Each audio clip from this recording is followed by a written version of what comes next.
Bonsoir, Monsieur Guiderdoni. On se croise aujourd'hui à l'amphithéâtre Galilée sur le campus à Dijon et à l'occasion d'une conférence sur l'univers. J'aimerais que vous me disiez deux mots.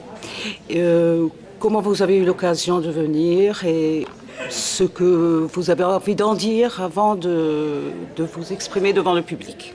Bien, c'est mon collègue Ali Betayeb qui a eu la gentillesse de m'inviter ici ce soir. Je fais pas mal de conférences un peu partout en France et même en Europe, dans le monde. Et je suis ravi d'être ici ce soir pour parler de découvertes récentes en astronomie, en astrophysique, en cosmologie, les trois domaines qui sont très liés l'un à l'autre.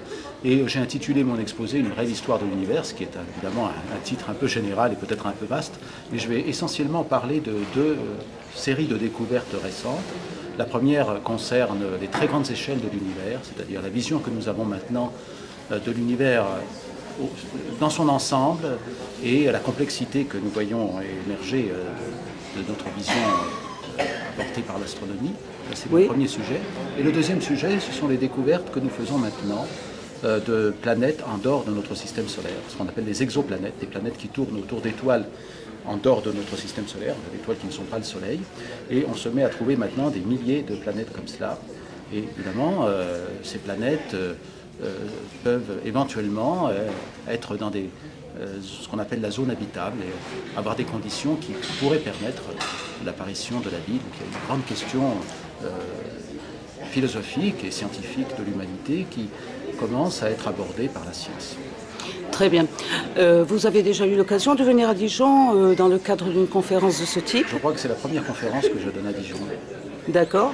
Je vois qu'il y a une diversité au niveau des spectateurs. Il y a des enfants, il y a des personnes plus âgées, il y a des universitaires. Ils vont capter un peu. Disons, c'est attractif de toute façon. J'espère. Évidemment, la vulgarisation scientifique, oui. C'est toujours. Ça peut être complexe, mais ça peut être simple aussi. Je pense que chacun arrivera à retirer quelque chose de mon exposé, je l'espère, oui, façon miel de ce que je proposerai. Il y aura sans doute des passages un petit peu plus difficiles à comprendre que d'autres, mais je ferai un effort pour m'adapter à tous les publics. Je vous fais confiance. Il y a un support vidéo, peut-être au niveau de... Il y a des images, peut-être oui, parce que l'astronomie est une science d'observation. Il y a bien sûr. D'abord le contact avec ce qu'on voit, et ensuite il y a l'interprétation qui est donnée par les astronomes, les astrophysiciens, les cosmologistes, de ce qui est observé. Cette observation, elle est parfois directe, parfois indirecte, et c'est quand elle est indirecte que les choses sont peut-être un petit peu moins simples à comprendre, mais j'essaierai d'expliquer comment les choses marchent. Je vous remercie de cet entretien. Je ne vais pas m'attarder plus longtemps. La conférence ne va pas tarder. Merci. Et je vous remercie beaucoup.